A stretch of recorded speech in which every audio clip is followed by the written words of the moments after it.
Social media पर ये photo खूब वायरल हो रही है। इस तस्वीर में सलाखों के पीछे फर्श पर पड़ा ये शख्स नरेश मीणा है। दरअसल राजस्थान के टोंक जिले की देवली उनियारा में एसडीएम अमित चौधरी को थप्पड़ मारने वाले निर्दलीय उम्मीदवार नरेश मीणा को पुलिस ने गुरुवार को उसके गांव में जाकर अरेस्ट कर लिया था। मीडिया रिपोर्ट्स के मुताबिक गिरफ्तारी के बाद नरेश मीणा को पिपलू पुलिस थाने में रखा गया है। इस बीच नरेश मीणा की एक फोटो सामने आई है जिसमें वो हवालात में नींद लेते हुए देखे जा सकते हैं। कांग्रेस के बागी नेता सलाखों के पीछे फर्श पर ही सोते हुए नजर आ रहे हैं। उनकी ये फोटो सोशल मीडिया पर खूब वायरल हो रही है। नरेश मीणा के अलावा पुलिस ने उनके 60 समर्थकों को भी गिरफ्तार किया है। उन सभी पर टोंक जिले के समरावता गांव में मतदान के दौरान पुलिस पर पथराव करने, सरकारी और प्राइवेट गाड़ियों में आग लगाने, पुलिस कर्मियों को घायल करने और हाईवे जाम करने के आरोप हैं। बता दें कि बुधवार को देवली उनियारा विधानसभा सीट पर उपचुनाव के दौरान एक मतदान केंद्र के बाहर नरेश मीणा ने on duty SDM Amit Chaudhary को थप्पड़ जड़ दिया था। नरेश मीणा ने एसडीएम पर आरोप लगाते हुए कहा था कि गांव के लोग वोटिंग का बहिष्कार कर रहे थे, लेकिन एसडीएम बीजेपी कैंडिडेट को जिताने के लिए वहां फर्जी वोटिंग करा रहे थे। जबकि दूसरी तरफ बताया ये जा रहा है कि एसडीएम लोगों को वोट करने के लिए समझा रहे थे। इसी बीच वहां नरेश मीणा पहुंच गए और वो एसडीएम से उलझ गए। घटना के बाद गुरुवार को टोंक के एसपी भारी पुलिस फोर्स के साथ नरेश मीणा के समर्थकों के बीच पहुंचे और उन्हें गिरफ्तार कर लिया। नरेश मीणा की गिरफ्तारी के बाद टोंक में जमकर बवाल हुआ। नरेश मीणा के समर्थकों ने कई जगहों पर जमकर उपद्रव किया।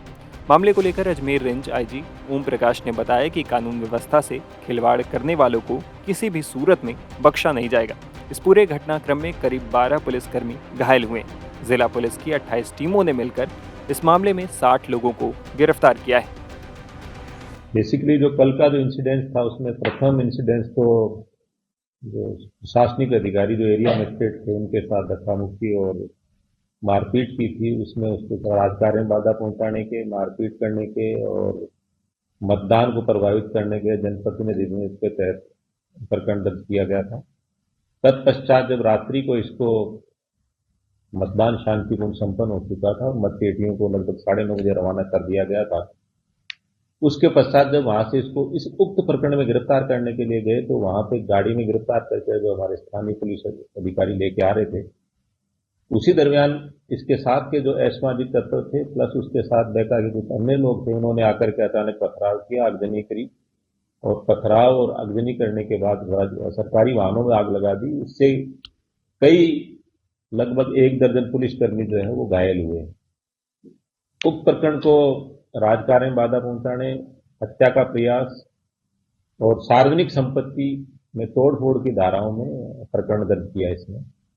और देर रात्रि को 12 बजे के आसपास करीब 28 टीमें गठित करके और इस घटना में जो भी संलिप्त लोग थे करीब 60 लोगों को इसमें गिरफ्तार किया गया। उस समय घटना के समय ये अपराधी जो था वो किसी दूसरी गाड़ी में बैठ करके या अंधेरे का फायदा उठा करके खेतों में से किसी को साथ लेकर के भाग गया।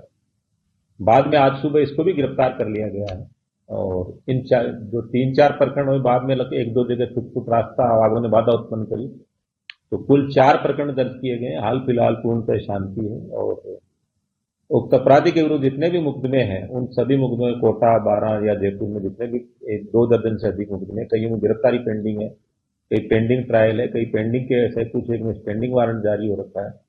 उन सभी प्रकरणों में इसको गिरफ्तार करके और स्पीडी ट्रायल करके और इसको सजा दिलवाया। आज भी कुछ जगह रास्ता रोका है और पुलिस का पथराव जो है पुलिस ने आपसे के विरुद्ध हो रहे हैं, उन मामलों में भी क्या प्रकरण दर्ज हुए हैं? फुटवुट कोई एक आधी घटना हुई है, पथराव तो नहीं हुआ, लेकिन एक जगह रास्ता आवागों ने बाधा उत्पन्न करी, उसको लेके एक प्रकरण जो है वो दर्ज किया गया है और उसमें भी आइडेंटिफाई करके जो भी धाराओं में जो व्यक्ति बनते हैं गिरफ्तार किया जाएगा। आप इस क्षेत्र की जनता से क्या अपील करना चाहेंगे कि पुलिस शांति बहाल जो है पहली प्राथमिकताएं ले रही है? मैं अपील यही करना चाहता हूँ, एक छोटा सा प्रकरण था जिसको लेकर के किसी अपराधी के साथ लगने से हमारे जो कितना यूथ जो है उनका फ्यूचर खराब होता है। ऐसे असामाजिक तत्वों को अपने घर में पनाह देने से या उनके सहयोग में आने से कितने यूथ, कितनी पीढ़ियां हमारे घर में मतलब इस आपराधिक तत्वों के साथ में कितनी सार्वजनिक संपत्ति की तोड़ फोड़ हुई, कितनी निजी वाहनों में अगजनी हुई, उसके लिए कौन जिम्मेदार है?